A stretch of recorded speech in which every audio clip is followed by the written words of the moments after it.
이어지는 말씀은 민수기입니다. 민수기 7장 1절에서 11절까지 말씀.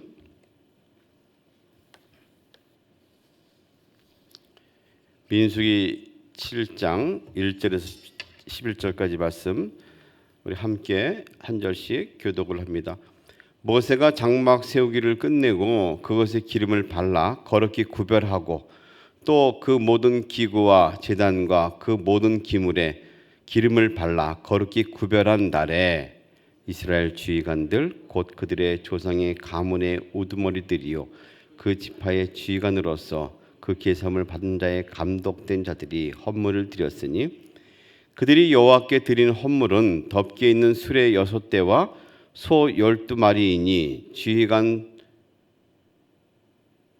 2사람의 수레가 하나씩이요 지휘관 한 사람의 소가 한 마리씩이라 그것들을 장막 앞에 드린지라. 여호와께서 모세에게 말씀하여 이르시되 그것을 그들에게서 받아 레위인에게 주어 각기 직임대로 회막 봉사에 쓰게 할지니라. 모세가 수레와 소를 받아 레위인에게 주었으니 곧 게르손 자손들에게는 그들의 직임대로 수레 2과 소 4마리를 주었고 므라리 자손들에게는 그들의 직임대로 수레 4과 소 8마리를 주고 제사장 아론의 아들 이다말에게 감독하게 하였으나 그와 자손에게는 주지 아니하였으니 그들의 성소의 직임은 그 어깨로 매는 일을 하는 까닭이었더라. 제단에 기름을 바르던 날에 지휘관들이 제단의 봉헌을 위하여 헌물을 가져다가 그 헌물을 제단 앞에 드리니 같이 합니다. 여호와께서 모세에게 이르시기를 지휘관들은 하루 한 사람씩 제단의 봉헌물을 드릴지니라 하셨더라. 아멘. 우리가 잘 쓰는 고사성어 가운데 활용점정이라는 말이 있죠. 중국에서 유래된 말로 우리가 알고 있는데요. 양나라 때에 화가 장순이라는 사람이 용을 그림으로 잘 그렸습니다. 그리고 마지막에 용의 눈동자를 그려 넣었더니 그 그림이 후련 용이 되어서 하늘을 날랐다라는 모든 것의 끝 마무리를 하는 것에 대한 의미로 쓰여지는 것이 활용점정이다. 이것이 없으면 그림에 불과한 것이죠. 그런데 그 마무리를 함으로써 실물이 되는 실제가 되고 생기가 불어넣어지는 그런 일을 말할 때 활용점정이라고 말합니다. 성막을 다 지은 이스라엘 백성이 있어서 그 모든 것의 기능을 제대로 하기 위해서 했던 마지막 마치 그림에 눈동자를 그린 것 같은 그런 활용점정은 바로 기름을 붓는 일이었습니다. 모세가 장막 세기를 끝내고 그것에 기름을 발랐다. 거룩히 구별했다. 모든 기구와 제단과 기물에 기름을 발라서 거룩히 구별하였다. 그냥 나무고 금속 조각이고 또 조합된 하나의 집이었을 겁니다. 그러나 기름을 불렀을 때 이것은 거룩한 집이 됩니다. 하나님의 만남의 장소가 됩니다. 모든 것에 의미가 부어지는 것이죠. 성물이 된 것을 알 수 있습니다. 사실 우리 인간도 어찌 보면 흙으로 비워서 이 먼지를 모아가지고 흙어가지고 주님이 그것을 이어서 지어진 그런 흙덩이에 불과하지 않습니까? 그래서 주께서 하나님께서 모든 것의 백미는 역시 천지 창조한 다음에 사람을 만드는 일이었습니다.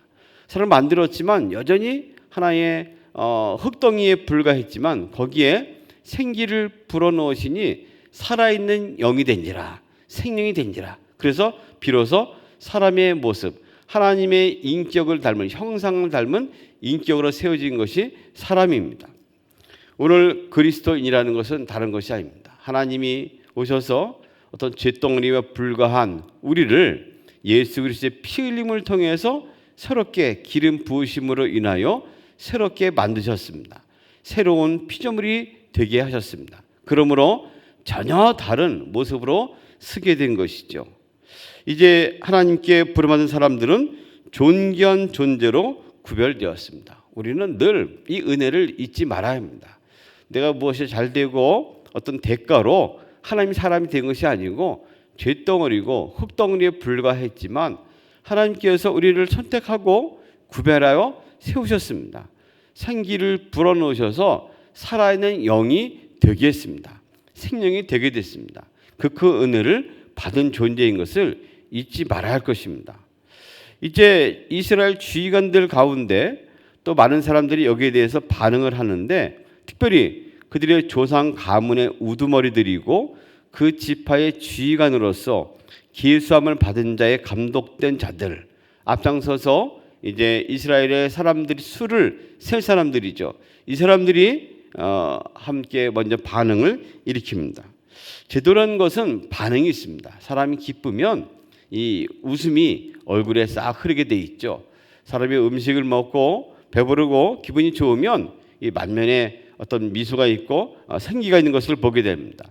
은혜가 들어오게 되면 필연적으로 반응이 있습니다. 이 반응은 억지로 하는 반응이 아닙니다. 이 반응은 자연스러운 반응이죠. 하나님의 사람이 살아가는 방법은 하나님의 은혜가 임할 때 가능합니다.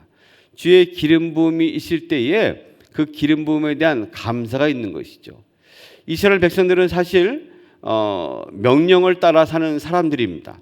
하나님 명령에 따라서 그 책임과 의무감을 가지고 반응한 사람들입니다.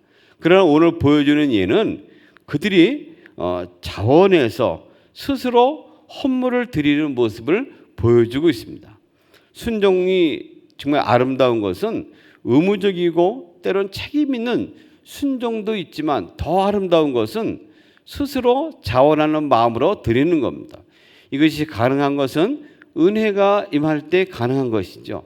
주의 은혜가 임하게 되면 자연스러운 반응으로 예배하게 됩니다. 감사가 나오게 됩니다. 은혜가 들어가지 않은 사람에게 있어서 감사하지 않는다고, 헌신하지 않는다고 요청할 수 없습니다. 때로는 의무감을 가지고 책임감 때문에 이런 일을 잠시 할 수는 있습니다.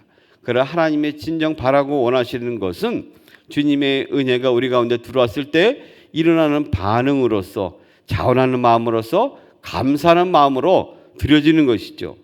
이들은 이전에 읽은 말씀대로 지휘관들이었습니다. 이 앞선 사람들, 어찌 보면 지휘관들이 중요한 까닭은 그것이 모델이 되고 모범이 되는 까닭이죠. 세상 가운데서도 고귀한 자들이 맡겨진, 그들에게 주어진 도덕적인 의무, 이런 단어가 있습니다. 노블리스 오블리제, 이런 말이 쓰이고 있죠. 좀 더 높은 책임을 감당한 사람들은 거기에 합당한 도덕적인 어떤 규칙, 룰이 필요하다.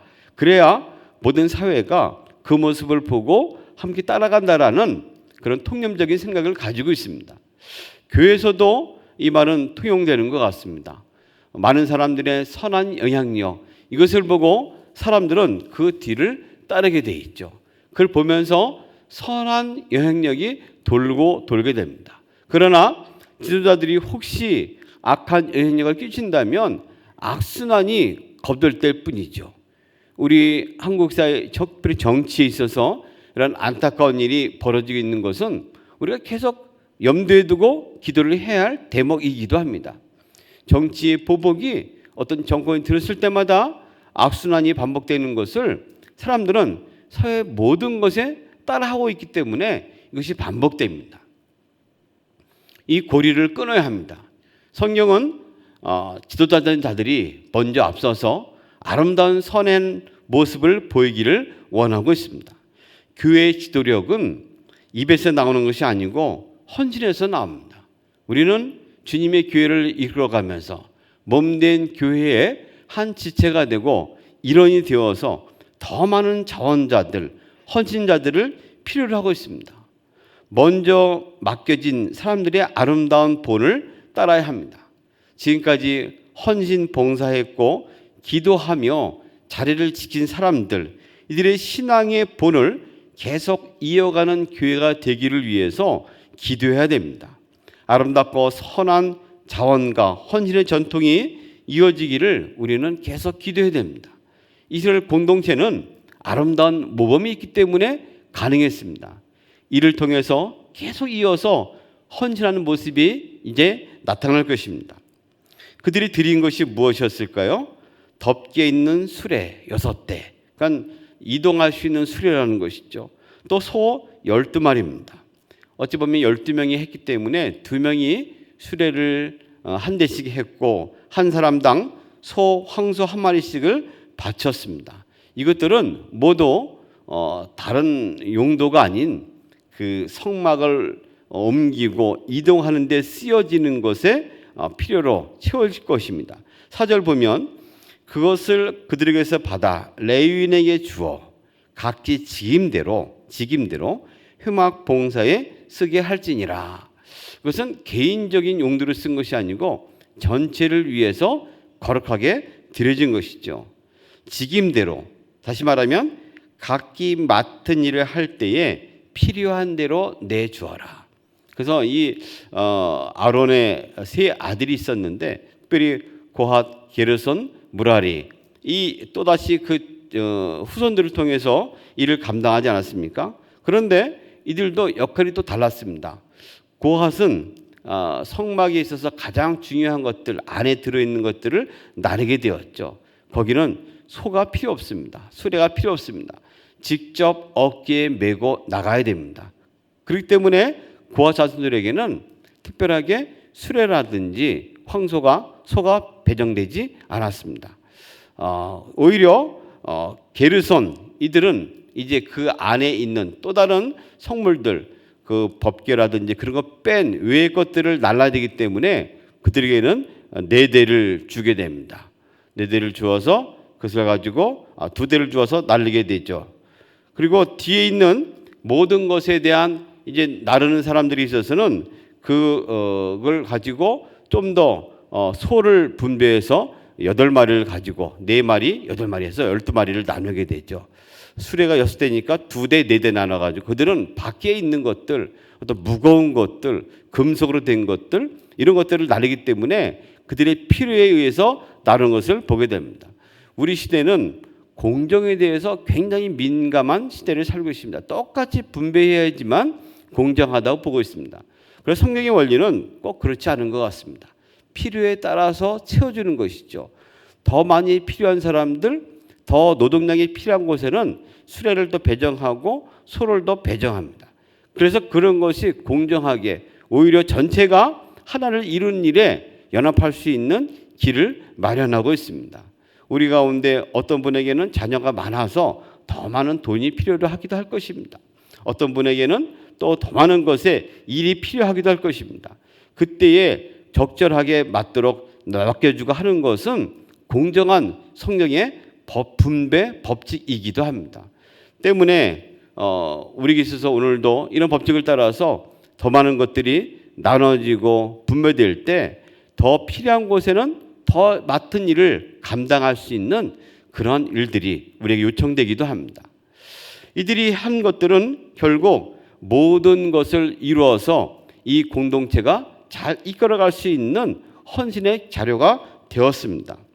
사실 이 말씀을 보면서 오늘 우리는 우리가 무엇인가에 대해서 무엇으로 어떻게 살아야 할 것인가에 대한 도전을 받기도 합니다.